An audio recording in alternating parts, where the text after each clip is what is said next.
Hello, everyone. Welcome back to StarSound Speaks. Irlianna Samsara here of StarSound Astrology. And today, this is episode 226. And we are going to talk about the astrology of January and getting a little more granular about this upcoming week, starting January 1st through Saturday the 7th. Yay, let's get right into it.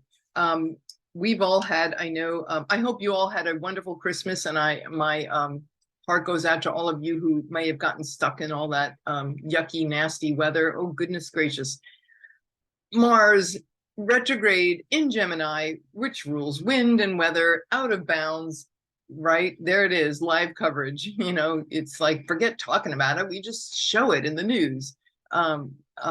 So anyway, I hope you've all found and are getting, if you're not already home, getting home safely. And also for the major blessings for this new year.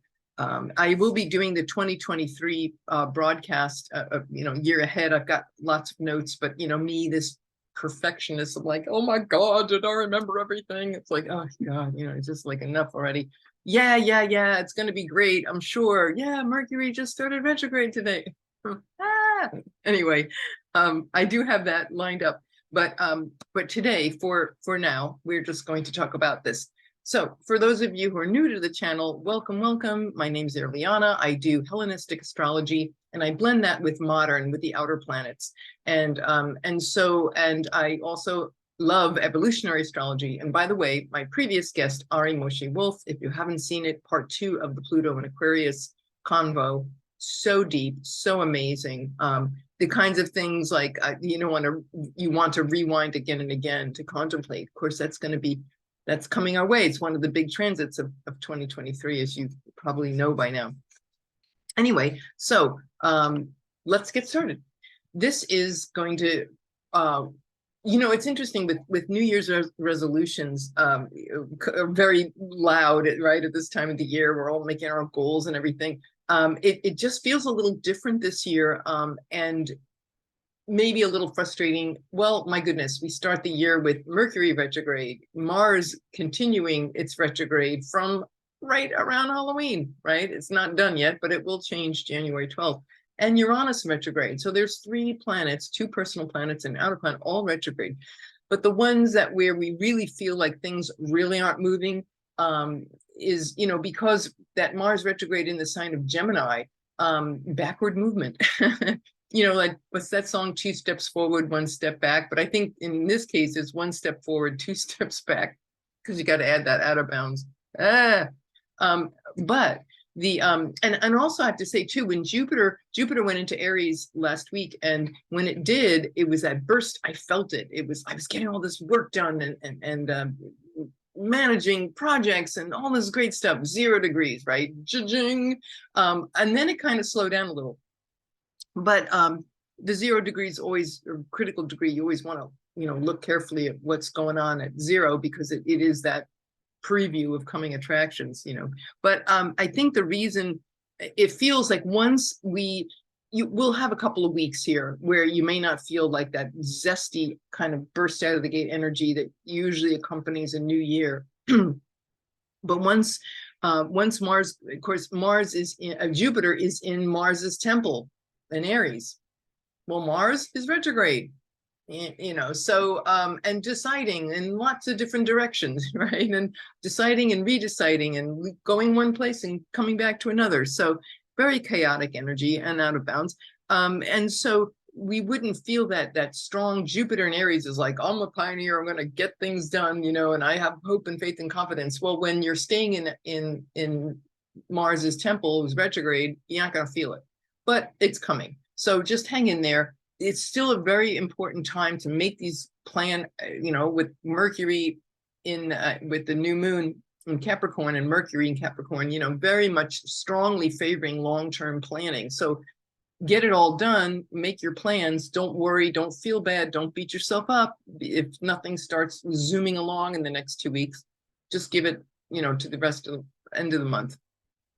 So we start the year with Venus conjunct Pluto with this Mercury retrograde, as I've said before in previous podcasts. This is a really deep one. This has resonance with last year's Venus retrograde at these late degrees of Capricorn because it was conjunct Pluto. And so again, this is an opportunity where we're seeing some very, we can see very toxic family dynamics, very strong in this particular timing. I would say too, intimate, the ability to be intimate, the ability to have potent, long-term, serious conversations around maybe some very painful subjects, painful topics. Meghan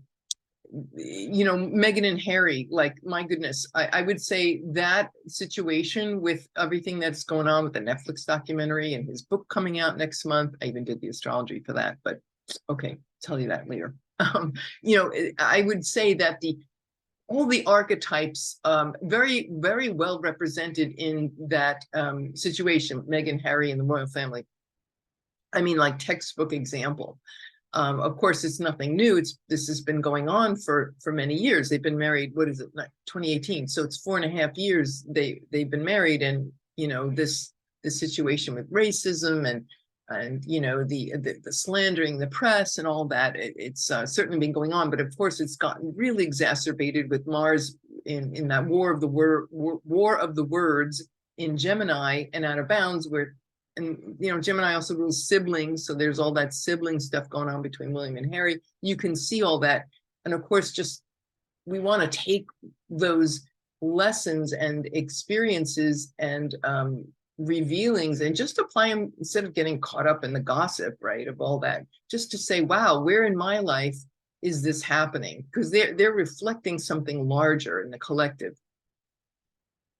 So the Venus conjunct Pluto on January, New Year's Eve into January 1st, it's exactly conjunct with 27 degrees. So yes, our intimate family relationships, family dynamics, friendships even, we could be seeing some, I know it happened to me today, we could be seeing some very intense, difficult conversation, and it might involve, with Pluto in its final stages of Capricorn, we're really looking at, wow, and in this case too, it's like, wow, there's, where's drama in our relationships that's not healthy, and it's toxic, and it can't be sustained.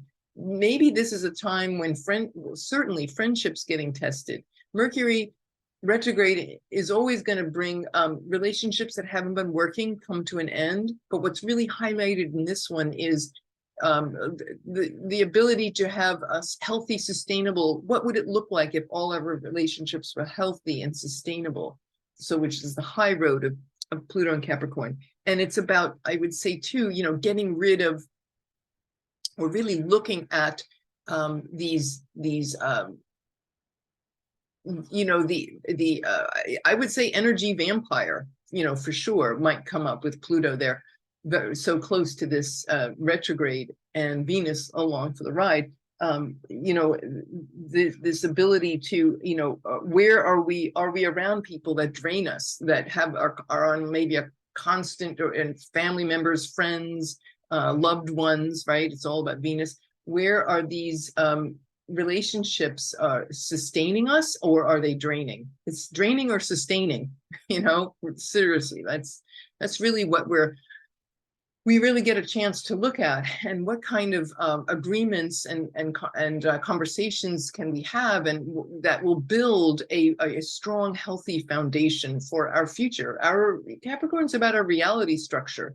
And it can also, Pluto in Capricorn is about having us look at old crystallized patterns that, no longer serving us, conditioning. Ari talked about this in the previous, in that podcast with Pluto and Aquarius.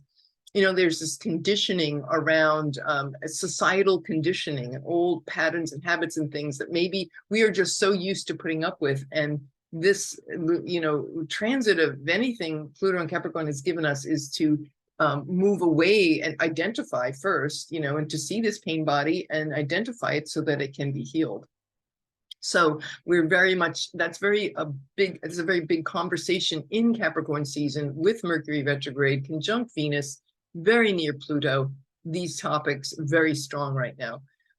January 2nd, 3rd, depending on your time zone, Venus is going to then, after she goes through that underworld moment, for those couple of days with Pluto, Venus will ingress into Aquarius. So it comes out of that intense boiler room drama of say family dynamics and things, and then it goes into the sign of Aquarius where it's a cooler, it cools off, right? Chill, you know. Saturn also ruled by Saturn, but Saturn where it's looking to the future, where we're looking for ourselves in relation to others and building relationships that are long-term and future oriented, that give us freedom. You know, where is there freedom, where is there not freedom? So that Venus's ingress into Aquarius and spending this month in Aquarius is going to, you know, bring about that. And it could be about where have we frozen, you know, like in terms of love and intimacy and vulnerability, where have we frozen someone out? You know, Aquarius is very much the outsider. So Venus in Aquarius might help us identify where are we not being intimate and caring and loving? Where have we gotten so fixated, right? Fixed air, our ideas and ideals being so fixated that we create walls and outsider energy. And so this is about looking at that. Really, you know, it's a great opportunity for this. January 5th, the sun is going to make a trine, has energy of, has the quality of Jupiter, right? Trines 120 degrees. Sun is going to in Capricorn, trining Uranus and Taurus. So there's a big push for some very mature, long-range conversations, really at the fore. I think about when I think of Uranus and Taurus, because Uranus is just about at its stationary direct point. It's been retrograde since August 24th. And Uranus is going to be going direct, let's see, when does Uranus go direct? Oh, it is on, I just lost it. Bear with me. Oh, there it is. Okay, later in the month, January 22nd. But of course, it's going to reach that 14 point, about 10 days, 2 weeks from now. But it's really close to that point. So all of the conversations are coming back up again. When you think about Uranus and Taurus, Earth changes. Catastrophic earth changes. I'm thinking right now of Lake Powell is back in the news. As a matter of fact, let me grab that and pull that up here. Okay. So bad news and good news. Okay, the bad news is, as you've probably been hearing, you know, obviously Lake Powell, and Lake Mead, those are the dams that govern the Colorado River, which feeds all of the Southwest, so tens of millions of people, all Southern California, the Imperial Valley, which is where a lot of our produce, U.S. produce, is grown. And I learned that 90% of the world's almonds come from Southern California. Who knew, right? So it's massive. And of course, the water supply being so critical. Well, this Uranus retrograde since August, that was really calling us to look at and examine the chaos and the catastrophe that we have wreaked, i.e. climate change and other things upon the earth. What kind of carbon footprint are we leaving? And what kind of solutions can we look at that will alleviate these things and solve these very serious problems and situations? Well, what I found here is this article in, it was what, when was this published? Just published. It says, bring new water to the Colorado River and a national infrastructure bank to finance it. So this is from, let's see, this is MSN.com. It's, props to the Desert Sun in Palm Springs, which is part of the Imperial Valley. So they're saying, you know, we can't take another water cut, but they found there's this possible solution. So I'm like, hey, you know, it's good to, because it's pretty scary reading these headlines, right? Well, what I love here is, there's this idea, or this plan they have, is to take pipelines and run water from the east to up to the west. So there's this proposed pipeline. You know, I haven't read into this. I don't know that, but there's apparently a lot of work being done on behalf of these things. But there's this proposal of NIB, which is what? National Infrastructure Bank. How Mercury in Capricorn is that, right? How Venus in Capricorn is that? Conjunct Pluto, right? Here's the infrastructure. We're rebuilding and renewing ourselves with literally our infrastructure of our tunnels, bridges, pipelines, all of these things very much forefront. They are prepared to invest up to $400 billion to bring new water to the Colorado River in the Southwest. One possibility might be diverting water in Louisiana through Texas, New Mexico, Arizona, and up to the Glen Canyon Dam. And apparently this would fill Lake Mead, and it wouldn't take a lot of water from those eastern states to do this. So that's just an idea, you know, and they said that there's a historical precedent for this. In the years between 1942 and 1943, the RFC financed and built 2 pipelines of similar length to carry oil from Texas to the East Coast. And it was like 1,500 miles, again, thousands of miles. And it helped with the oil refining during the war, World War II. It was interesting because 1942 and 1943 are when Uranus was last in Taurus. So you see this, the idea of using technology to heal and to bring innovative solutions to things of the earth, right? Oil in the pipeline, in this case, dams and infrastructure. So I just wanted to point that out, like, hey, you know, I'm very happy to read that, because those other articles, they just very afraid because they're only within, I don't know, was it 37 feet of what's called dead pool, which is when it's the water levels are so low that the dam can't work. It goes below those intake towers. So, you know, hopefully either this or something else, we can all, you know, keep our prayers going for that one. I always keep thinking of it when I go back to that water crisis. I was binge watching several months ago. What was that Netflix was called? Selling Sunset. And it was like, I worked way too late at night. I needed some brainless entertainment. So it was like this reality show of all these, I don't know, Malibu and, you know, Beverly Hills realtors. And I never watched it before, but I loved all the fashions. The women were beautiful with their makeup and hair and their little outfits, you know, and they're all like walking around selling like $10 million, $12 million homes. You know, it's like, oh my God, so not my world. But all I kept thinking was, I was like, yeah, okay, great. Uranus and Taurus. What if you run out of water? You get, you know, you pay $10 million for a house and there's no water. Right. So that's the shockaroo that we're dealing with our resources. And of course, with our Taurus Scorpio eclipses, it's like really, really raising the bar for this awareness. So anyway, I digress. Back to our forecast. So Sun trining Uranus January 5th. Yes, I think these conversations will be coming in around long-term planning, around you know, Lake Powell and any and all kinds of infrastructure projects. Using innovative solutions.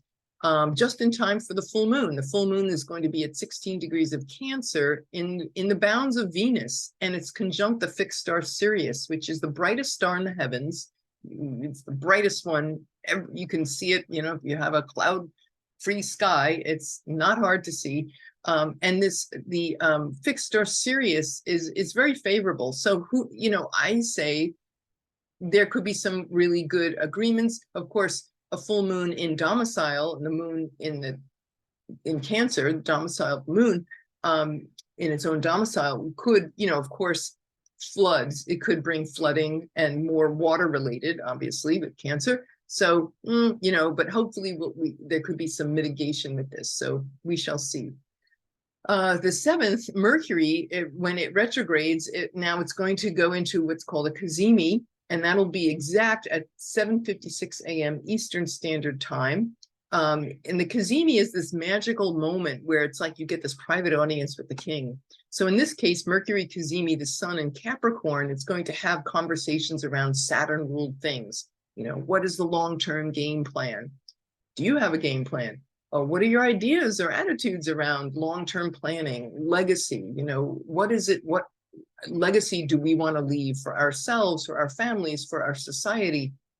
Those are really patient, wise, long-term planning, the things that stand the test of time. These are all very Capricornian, you know, what kinds of achievements and legacies and things what do I want to achieve? And how could I see this from the highest place? You know, like you have this chat with the king, you're not thinking about your daily grind of Mercury busyness running around. It's like, it's this beautiful moment where we could get some really deep downloads and insights, so meditating at those, it's at a 5-minute window from like 7:54 to 7:59 a.m. But at 7:56 a.m., that's when Mercury becomes the morning star. So it passes behind the sun, it comes out the other side. So evening star to morning star. So Mercury as a morning star has more of a yang influence. Like just more,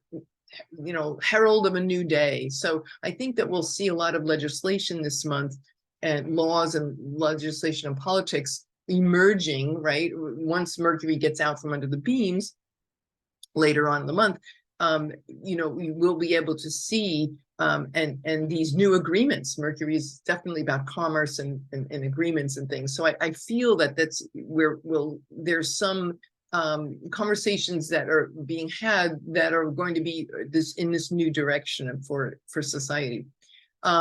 Mercury will then trine Uranus. So then again, the emphasis is on taking these long-term solutions and infusing them with innovation, with things that can bring us liberation, freedom, innovative, genius thinking, inventive thinking, breakthroughs, technological breakthroughs.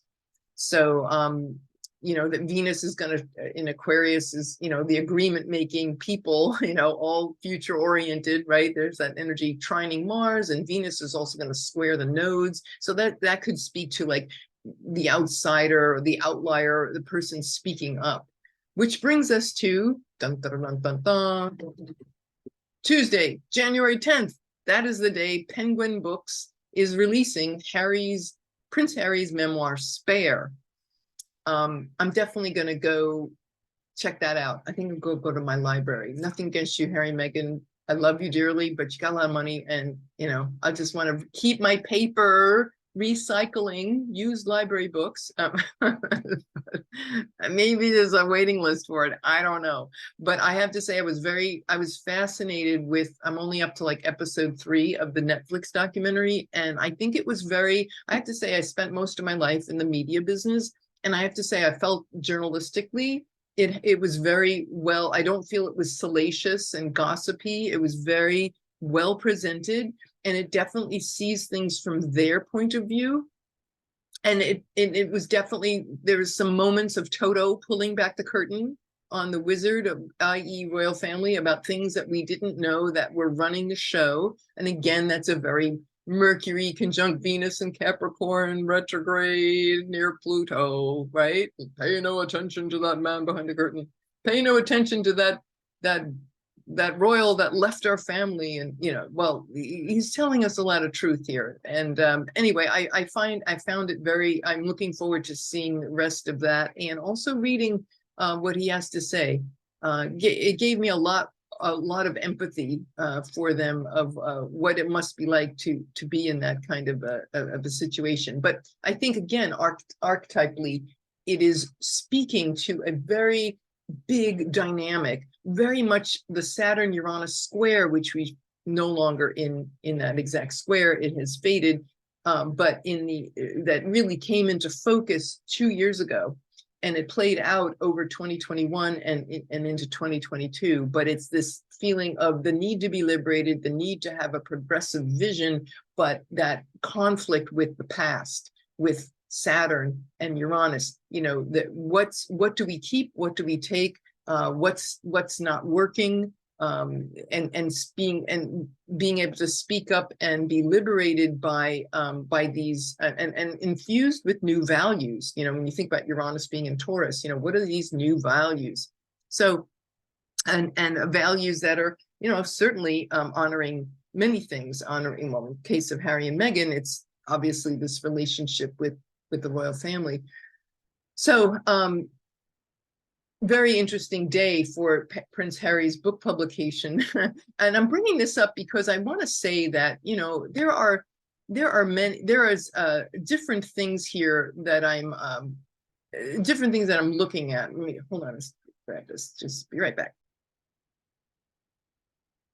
Yeah, I think just, generally speaking, stepping back for a moment, I think the biggest conversations for the month of January are very Uranian, it very much around Earth changes, as we've been speaking about, like, for example, the drought and Lake Powell and the electric grid. Even there was some news about people had, I think it's the state of Washington, somebody tried to attack the grid there. I mean, it's just, yeah, Uranus and Taurus about to station direct. It definitely pulls up all these stories and the awarenesses of these things. But yeah, the fragility of our electric grid, Uranus ruling electricity. Wind and weather, obviously, with Mars retrograde in Gemini, and even though he's going to go direct on the 12th, he'll still be out of bounds, and he'll still be in Gemini, and so there's still a lot that is being okay. Maybe he's not speeding backwards on the interstate and out of his lane. Now he's just going forward, but he's still out of his lane. So there could be, I would think there still could be extreme weather events. Sorry to say, I'm just being real here. We could be seeing more of that, hopefully. And again, start to get some mitigation once Mars goes direct, but dealing with that throughout the month of January. The other thing too, the loudest conversation. So Earth changes, like I said, wind, weather, drought. Currency and legislation changes, and relationships. We've already covered that. Relationships, with Mercury retrograde in the family dynamic of Capricorn and conjunct with Venus. So we've spoken about that. And Mars, of course, Mercury retrograde and Mars in Gemini. Mercury, the host of Mars's backward crazy movement, is a retrograde now, a retrograde Mercury. So yeah, wacka doodle. It's like, woo! And you're like, I wonder why I can't get my goals moving. Okay. It's like, don't beat up on yourself. But anyway, the last, that trendy thing though, and I've had my eye on this for months, with Mars is going to station direct at 8 degrees, and that is going to be on January 12th. So it is it's at its almost stationary direct point, and it has to do with it's going to be conjunct Uranus in the USA chart. Uranus is at 8 degrees Gemini, so Mars is backed up, and it's going to hit that 8 degrees on January 12th. Mars is going to be, it's going to reach his maximum declination on not until March 18th. So that is, so the out of boundsiness, right? Veering out of that lane on the highway, it's still going on, and it will reach it. He'll be veering the furthest by March 18th. After March 18th, he'll start slowly moving back towards his lane again. And so going direct, but of course will be direct, but it will, things will go a little bit more smoother and not as chaotic. So the chaos level is going to start to decrease once we get into March. So it's still intense there. I will say though that Mars stationing direct conjunct USA Uranus, that to me is a new direction. We could definitely see some new developments, cryptocurrency. As we know, that lunar eclipse in November was exactly the one that was the solar eclipse conjunct Venus. I knew crypto was going to get a hit. Well, yeah, that man Samuel Bankman-Fried, in big trouble. The crypto markets all crazy chaotic. But I feel that there's something that's going to be emerging around the U.S. currency, U.S. dollar, crypto, any and all of that, with Mars stationing direct on that point. So look to see the middle of January where some big news coming out. Of course, Mars in the sign of Gemini ruling the news media. See some big changes in direction, digital currency, very, very loud conversation. But anyway, so if we could just zip back to Prince Harry. I'm not finished with you, Prince Harry. That Mars stationing direct, right? It's 2 days before Mars stations direct, right? It's at that really intense place. So the book gets published, and the astrology for the book is really interesting because Mars is at that stationary direct point, and it's making a trine with Venus. Venus in Aquarius at exactly at 8 degrees on that day. So it's 8, it's on Mars's day. It's on a Tuesday, which is mardi, right? In French, it's mardi, the day of Mars. So I'm like, wow. And talk about, you know, your relations and siblings and relatives and all of that is very Geminian. And Venus and Aquarius, right? There's some serious conversations going on here, and there could be a break in alliance, you know, with Venus and Aquarius, and it could be, you know, it's like, okay, it's time, like we're done. Maybe the royal family might say we're done with you. Who knows? But definitely the conversation around polarized thinking and polarizing relationships, and, you know, who do you love? On which side do you love? You know, could be really loud around that time. Obviously, it speaks to all this. At the same time, Mercury, the Sun, and Pluto are all going to be pretty close in Capricorn. And so, wow, you know, again, bombshell revelations. They have been promising that, and the astrology is clearly showing that. So this is called looking under the hood with family dynamics, with the structures. Like, again, what kind of legacy is this? Where are we, you know, where are we going with, where is the future of the royal family? You know, a lot of people have been asking that for many years, and certainly since Queen Elizabeth passed away, it's come up again. Well, it's really going to come up again very strongly. Certainly, Pluto and Capricorn has dealt with Black Lives Matter, the racist undercurrents that have been so inured in our society for 400 years. 400 years, it's like crazy, right? The 1619 Project, that's how you remember. It's over 400 years, 403 years. The first slave ship arrived in the United States, 1619. And this Pluto and Capricorn, just breaking down these unconscious structures of institutional racism, very, very clear. And so that book, like I said, don't look at this on the surface. Look at these things and these initiatives in a more expanded way of that it is reflecting consciousness. So we get to ask ourselves, well, are we perturbed? Does this perturb you that Harry and Meghan are saying these things? Does it perturb you to look at the royal family and their reaction or lack of reaction? I'm going to ask, does it perturb you that so much focus is on Harry and Meghan, and yet there's this uncle, Harry's uncle should be in prison for molesting a minor? Hello, like, talk about stepping over some dark stuff.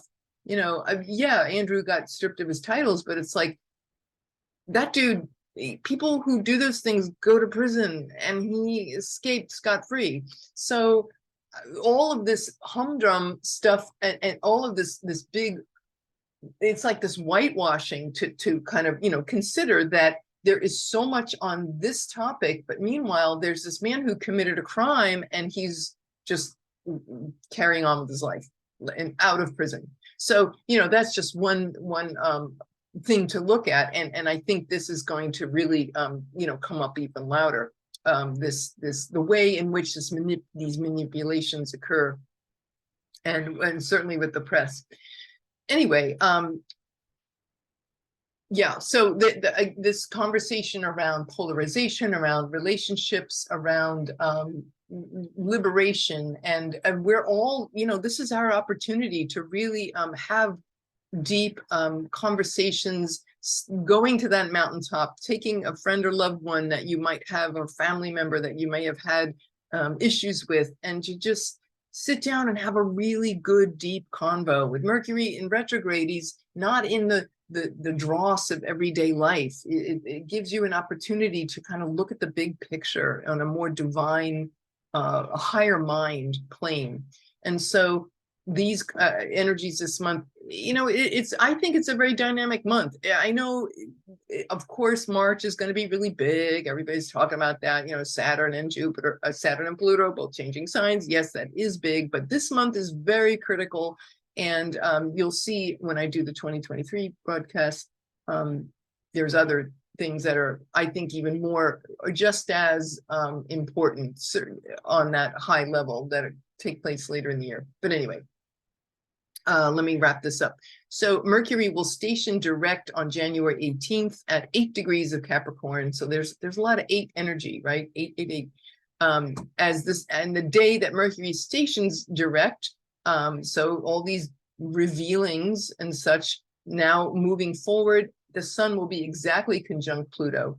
So again, this is a whole month of a lot of revealing, a lot of revelation around things that were not known, that have been maybe swept under the rug, or just could be just unconscious patterns that we've had, or survival patterns that we didn't realize were operating. So we're grateful for this opportunity to have this come to light. Mercury will be out of its shadow past the 25-degree point, February 7th.